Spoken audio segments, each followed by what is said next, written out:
The Saint Lucia Labour Party has billed opposition leader Philip J. Pierre as an honest anti-corruption campaigner who vows to put the priorities of the nation-state above any other competing interest that may stand in the way of the St. Lucian way of life. Pierre, in his rejoinder to the election date announcement by Prime Minister Alan Shasnath, sought to draw a stark contrast in philosophy, values and allegiance between the two main protagonists at the next poll.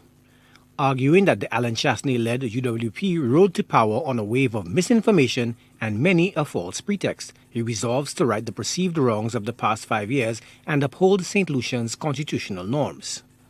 I, Philip J. Pierre, and my team of SAP candidates, an excellent blend of tried, tested, and experienced administrators, along with a cadre of energetic and vigorous young professionals, are offering ourselves to conduct that rescue mission.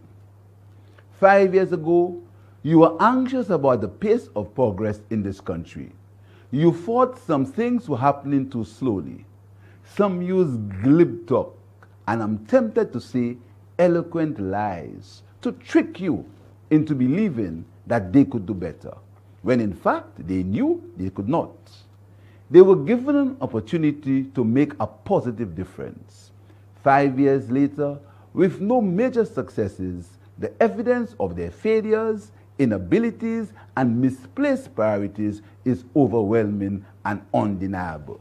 A number of hot-button issues are on the ballot in 2021, including healthcare, education, and crime, a social scourge that continues to hamper the country's development.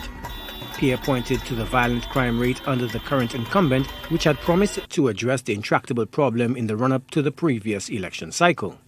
Pierre also blasted the Shasnath government's handling of the still incomplete St. Jude Hospital project.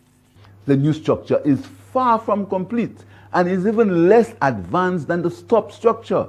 So, after 5 years and hundreds of millions of dollars, the people of St. Lucia are without a proper hospital in the south. The low priority which has been given to addressing health infrastructure and services is what has contributed to St. Lucia having the highest COVID infection and mortality rates in the OECS. The opposition leader made the pledge to lead an administration of inclusion if elected to helm the affairs of state. He accuses the Alan Shasnath regime of focusing on misplaced priorities and creating greater economic inequality through misguided public policy measures. The government's performance has been disastrous. The promise of a new St. Lucia has become the nightmare of two St. Lucias, one where the rich and powerful and friends of the United Workers' Party regime prosper, and the other where the rest of us are struggling to survive. This current path is destructive and must be reversed. Over the next few weeks, my team and I will continue to outline in greater detail our proposed approaches to steering us away from the abyss and into a path of prosperity.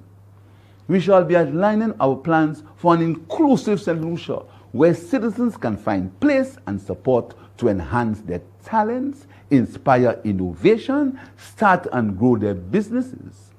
During his address, the St. Lucia Labour Party leader also called for a clean campaign, free of mudslinging and violence. Joachim de Plessis, HTS News Force.